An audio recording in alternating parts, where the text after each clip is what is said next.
Good morning সকলকে। আর আজকে day 3 Arunachal rider আমাদের। আর আমরা আছি এখন উদলগুড়িতে। এখন বাজে 8:45। আর আশা করছি আমার মাইক ঠিকঠাক শোনা যাচ্ছে। আর ওরা সব বেরিয়ে গেছে বাকিরা। আর এটা হোটেলের বেসমেন্ট যেখানে আমার গাড়ি পার্ক করা ছিল। তো এখান থেকে আমি এখন গাড়ি স্টার্ট দিয়ে দিয়েছি। সেরকম কিছু তো ব্লগ তো এখন কিছু করা হয়নি, বাট জাস্ট আজকে শুধু মোটো ব্লগ করবো। আর বেরিয়ে পড়েছি। হর হর মহাদেব। অপশান আছে ব্রিজ দিয়ে যাওয়ার, একটা অপশান আছে নদী পেরোনোর। তো নদী পেরোনোর অপশানটা আমরা নিইনি। আমি স্পেসিফিক্যালি ওদেরকে বারণ করলাম, স্নেহাশিসকে, সায়নকে, কারণ ব্যাপারটা হচ্ছে আমার যে বুট আছে, আমার বুটটা হচ্ছে রাইডার এক্সপ্লোরার আছে, যেটা একদমই ওয়াটারপ্রুফ না, এটা ওয়াটার রেজিস্ট্যান্সও না।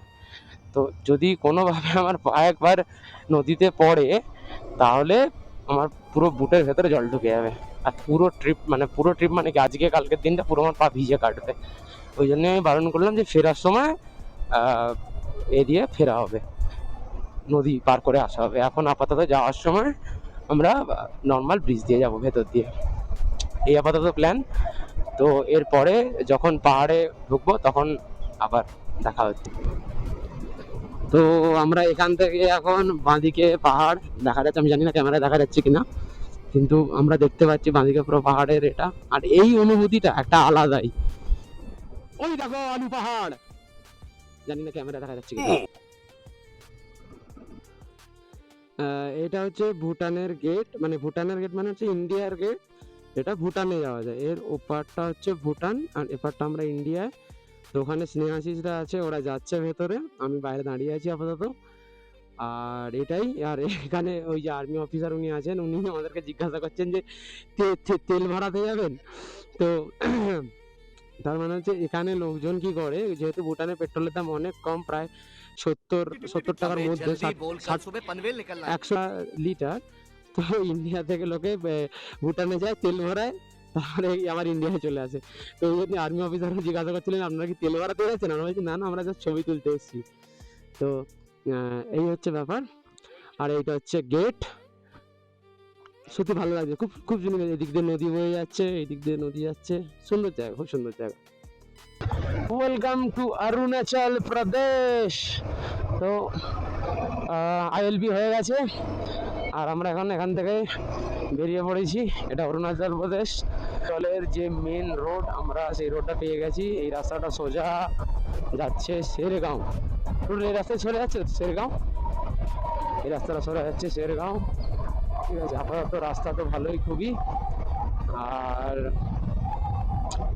চারিদিকে একদম গ্রিনারি গ্রিনারি, যেন সবুজ সবুজ চারিদিক। যখনই থেকে অল্টিটিউডে ওঠা হবে তখনই কান বন্ধ হবে।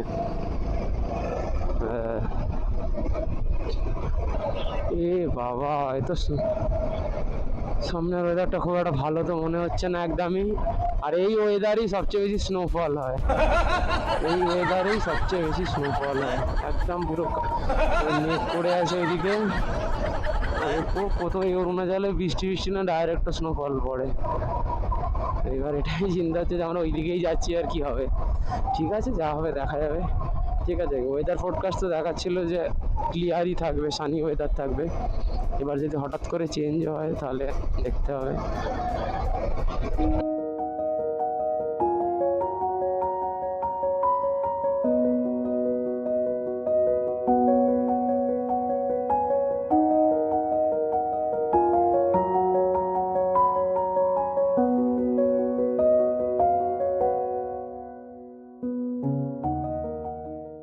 তো এখানে আমাদের ব্রেকফাস্ট কমপ্লিট হয়ে গেছে। ব্রেকফাস্ট কিছু ভিডিও করিও নি আমি। আর আমরা ঠিক এইখানে আমরা ব্রেকফাস্ট করেছি এই ধাবাটাতে। আর এখানে আমাদের গাড়ি আছে। আর আমরা এখানে ব্রেকফাস্ট হয়ে গেছে, এবার আমরা বেরোবো হচ্ছে শেরগাঁওর দিকে। আর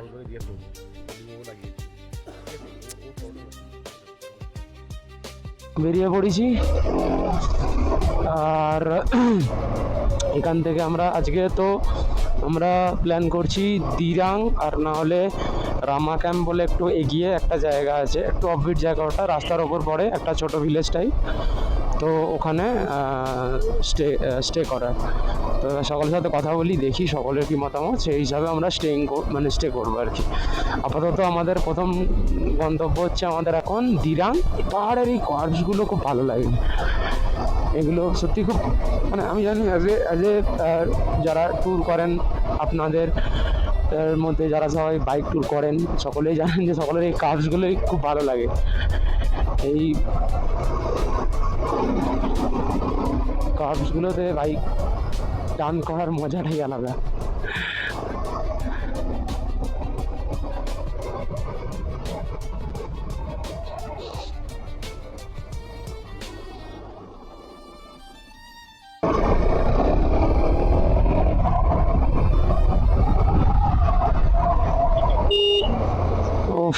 অসাধারণ লাগছে, কিন্তু এই বৃষ্টিতে এই মেঘগুলো দেখে আমার ভয়ও পাচ্ছে যে বৃষ্টি না এক্ষুনি নামে।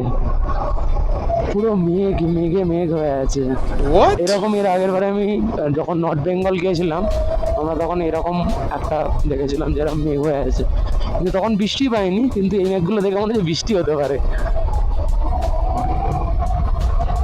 আর রাস্তার কন্ডিশন তো তোমরাই বলি, তোমরা দেখতেই পাচ্ছ রাস্তার কন্ডিশন কতটা ভালো। মানে আপাতত এখন অবধি ভালোই পেয়েছি, আর আগেও তো জিজ্ঞাসা করলাম, বললো রাস্তা ভালোই আছে।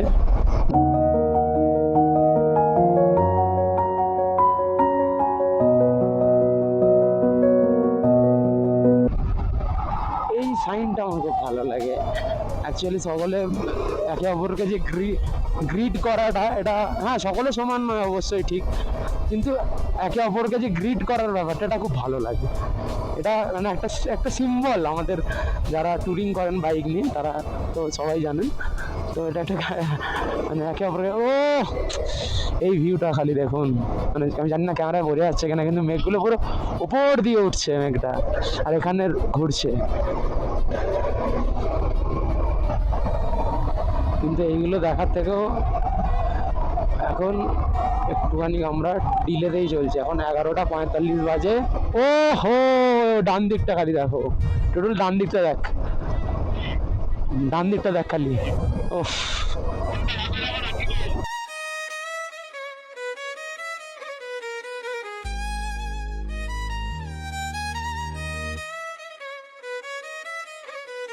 এত সুন্দর একটা ভিউ দেখতে পাচ্ছি বাঁদিকে, আর এদিকে রাস্তা, আর এইদিকে হচ্ছে ভিউ।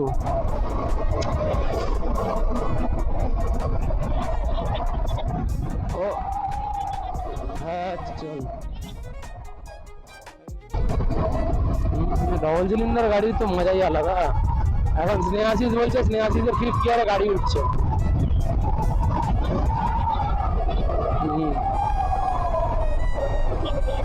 এখানে একটুখানি এখন 2 মিনিটের একটু ব্রেক নিলাম, কারণ এই জায়গাটা ভিউটা খুব ভালো লাগছিল।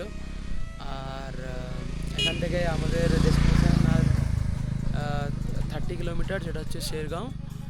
ওখানে গিয়ে লাঞ্চের ব্যাপার আছে, আর তারপরে ওখান থেকে মান্ডেলা টপ হয়ে দিরাং। তো এটা আপাতত প্রোগ্রাম, আর একটু ফটোশ্যুট হবে, তারপরে আমরা আবার শুরু করবো, জার্নি কন্টিনিউ করবো।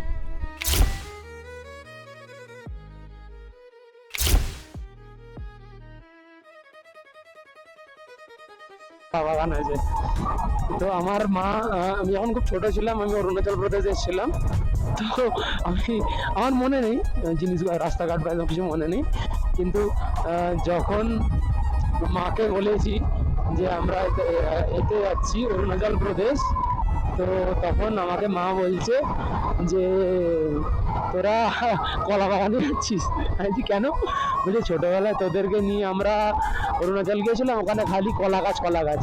এখন আমি বাঁ দিকটা দেখে মা, মনে হচ্ছে মা সত্যি কথাই বলছিল, এত কলা গাছ যে, আর আমি তো খুব হাসছিলাম। হ্যাঁ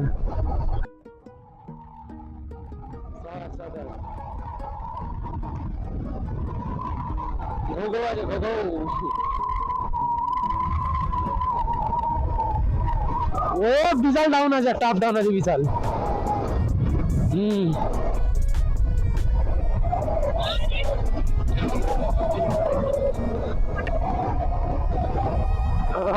ডান দিকটা টোটাল।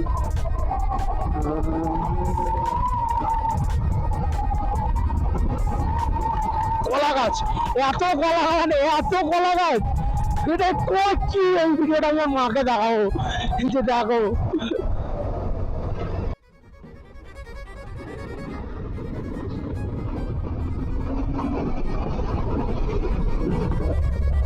যা ঠান্ডা হাওয়া চলছে।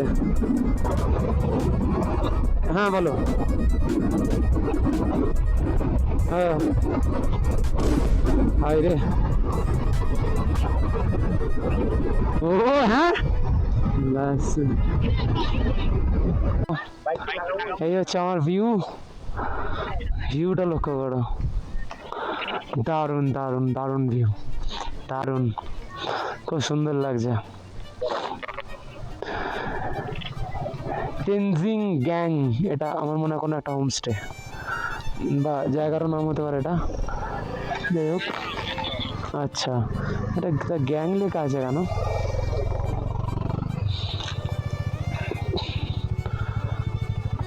কোথায় আছি জানি না, বাদ দিন ওটা। বাট আমরা এখানে দাঁড়িয়ে আছি, এখন গান চলছে, আশা করছি গান শোনা যাচ্ছে। আর আমরা এখানে সবাই দাঁড়িয়ে আছি, দাঁড়িয়ে সব গল্প হচ্ছে।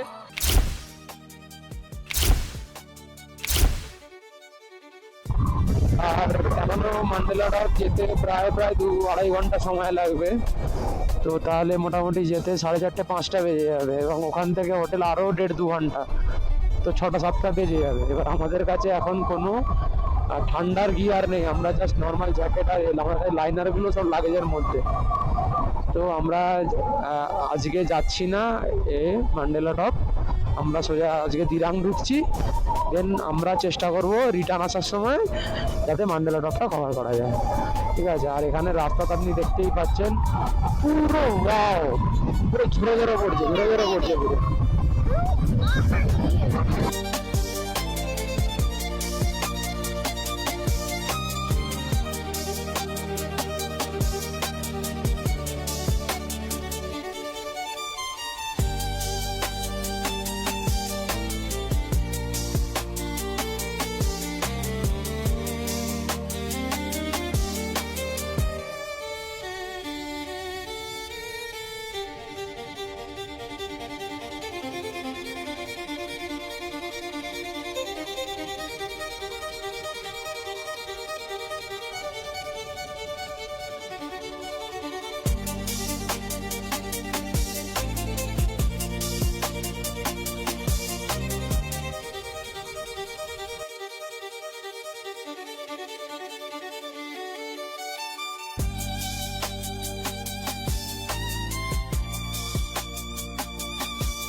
রকেট যাচ্ছে, রকেট ভাই সাহব, রোড বানা ভাই।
ভিডিওটা অনেক বেশি লেন্দি হয়ে যাচ্ছিল, তাই আমি এখানেই ভিডিওটা শেষ করছি।